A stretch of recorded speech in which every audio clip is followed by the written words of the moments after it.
Oh, isn't this exquisite? It's not just lovely, it's a pink diamond, and it comes with a price tag of $50,000. My mother-in-law, who couldn't be bothered to attend my own mother's funeral, appears to be relishing a lavish getaway with her friends, completely oblivious to my presence. She gleefully shared details about her new sparkling pink diamond ring, seemingly fueled by jealousy towards a friend who flaunted a similar ring. In her triumph, she revels in having outdone her friend by choosing a more expensive ring from the same store. However, the reality is far from what it seems. It's implausible for her to afford such a costly item, and it turns out she had secretly taken money from my husband's safe to make the purchase.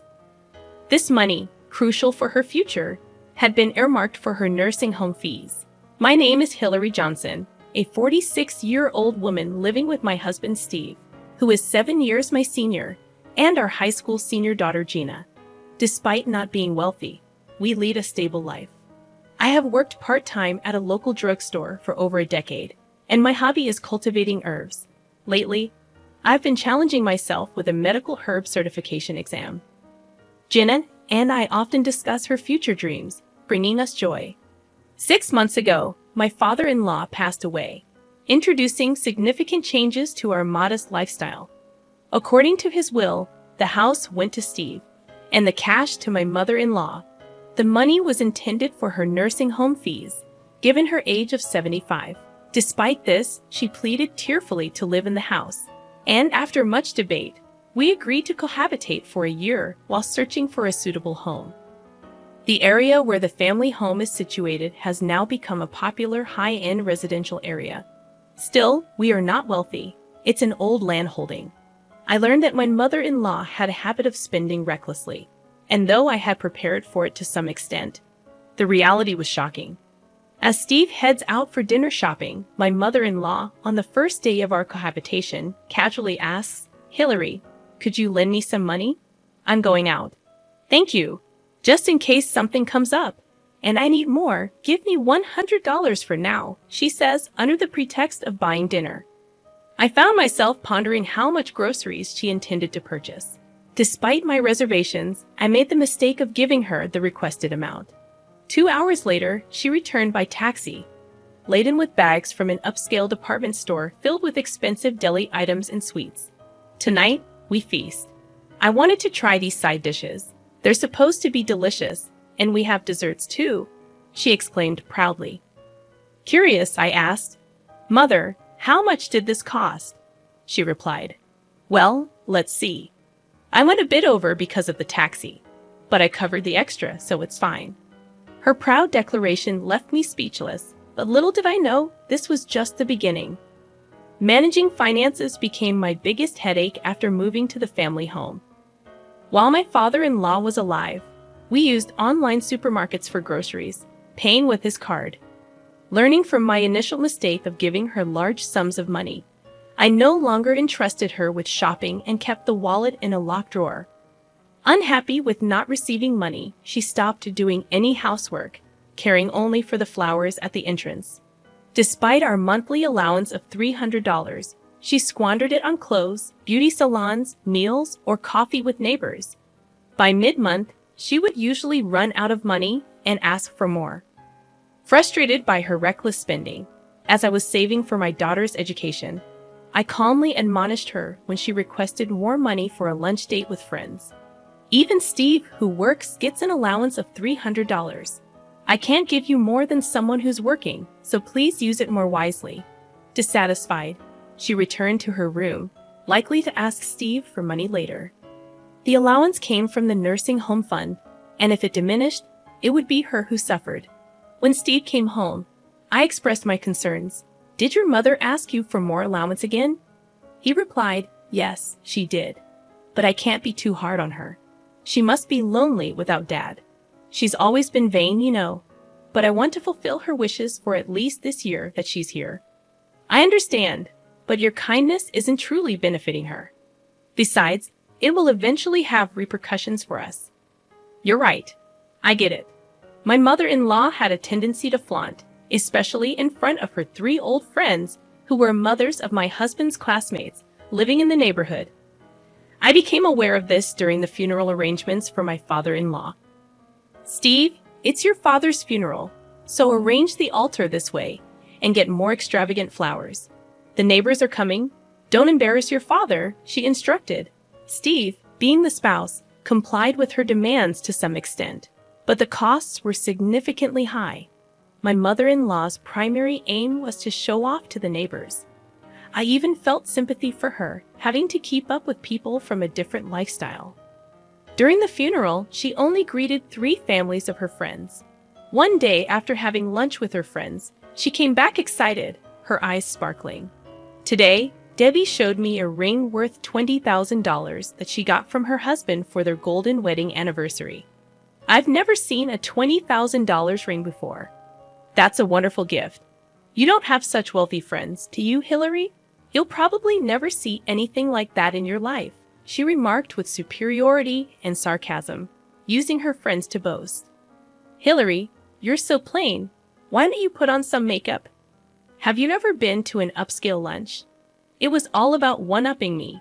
I tried to ignore her words, but she seemed increasingly hostile towards me, especially after I refused to give her more money. After settling my father-in-law's affairs and starting to look for a nursing home, my mother's health took a turn for the worse. When my sister and I rushed to the hospital, the doctor informed us that she had about 3 months to live due to advanced cancer. She was in a fragile state and could deteriorate at any time. My mother had occasionally mentioned feeling unwell before, but being a person of great endurance, it wasn't easy for her to show any signs of weakness. I regretted not paying more attention to her. I asked my sister to stay with her while I went to fetch some clothes and valuables from her apartment. As I packed a large bag in her room, I found some cash, likely her living expenses for the month, in a drawer. I took the cash with me, planning to shower and head back to the hospital. I left the bag in Steve's upstairs room and, after getting ready, noticed the zipper slightly open. A sense of unease washed over me as I checked the bag and found the cash missing.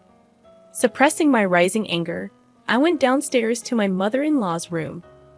"Mother, may I ask you something?" I inquired as she prepared to leave. Turning around, she asked, "How's your mother doing? I have plans with my friends right now." I confronted her. "The money that was in the bag in our room, you have it, don't you? That money belongs to my mother. Please return it." "I don't know what you're talking about. I never go upstairs." "Are you accusing me of stealing?" she retorted, rushing past me and heading for the door.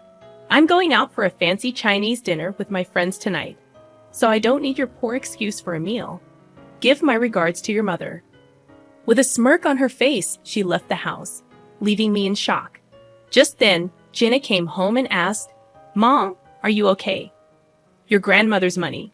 My mother-in-law took it." Unable to confront her without evidence, tears naturally started to fall from my eyes. Jenna gently stroked my back to calm me down. "That's terrible. It must have been her. I've seen her coming down from upstairs before. To think she would stoop to taking your grandmother's money. I can't forgive her. But how's Grandma? If you're going to the hospital, I'll come with you. Let's think of a way to get back at her." As we walked, Jenna's words encouraged me, lightening my heart a bit. Despite feeling sorry for my father-in-law, I decided to protect my family in my own way.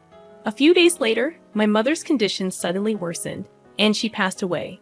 In her final days, she was mostly in a daze, occasionally lucid.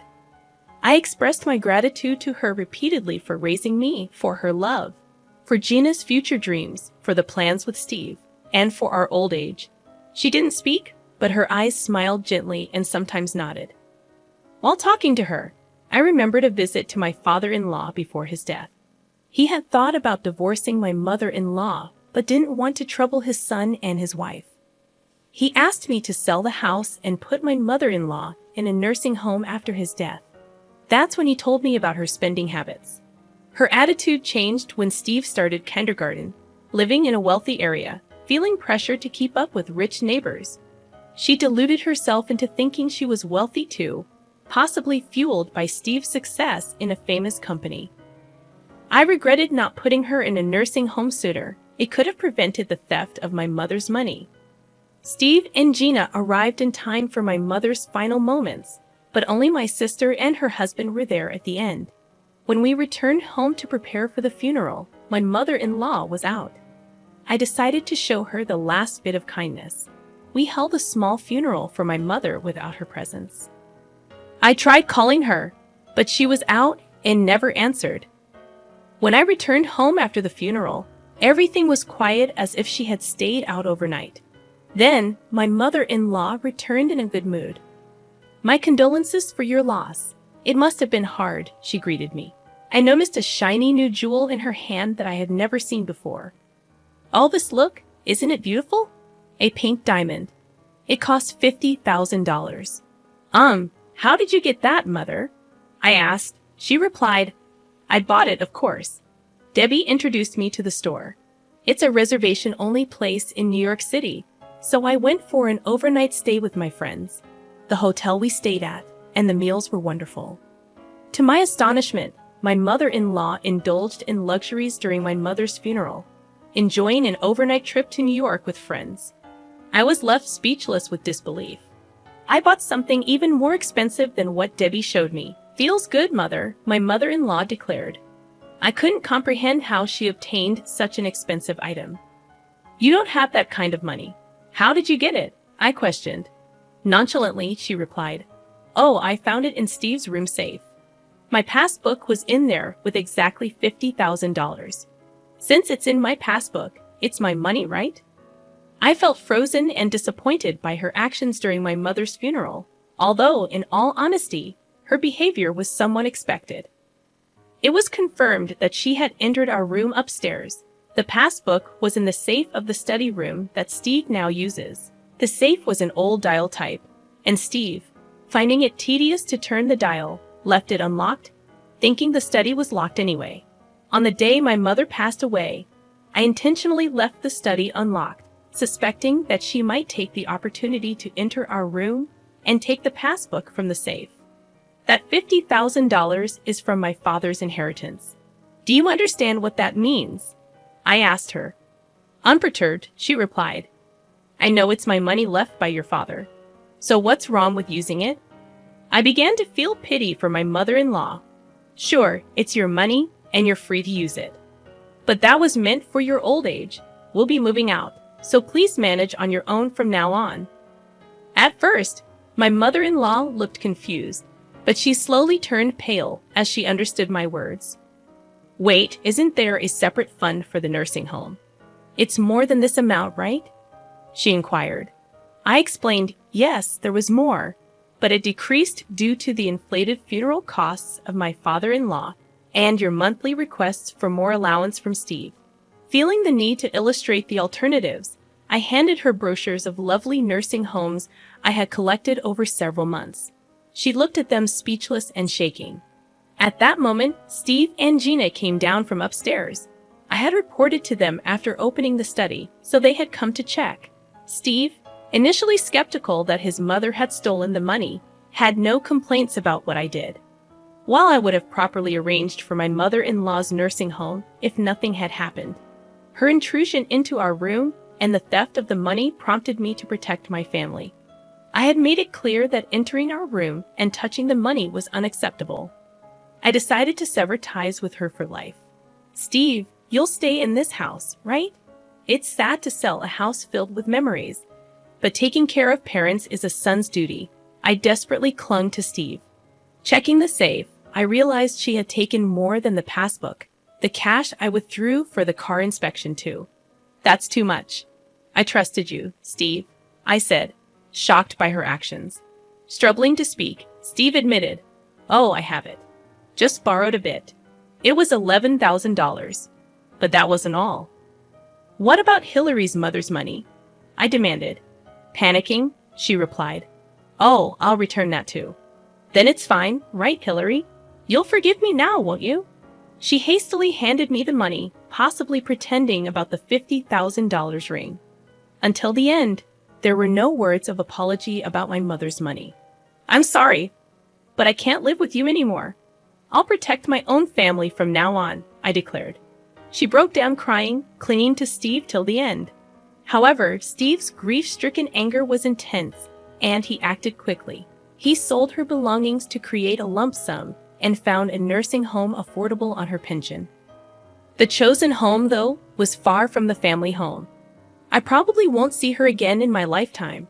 Steve occasionally gets calls from the home, and she seems calmer now, possibly settling into her new environment. I regretted not placing her in a home earlier. Perhaps if we hadn't lived in that house, her life might have been happier. A part of me felt a little sympathy for her. After she left, we moved, waiting for Jenna's graduation. Jenna got into her desired university and started living on her own.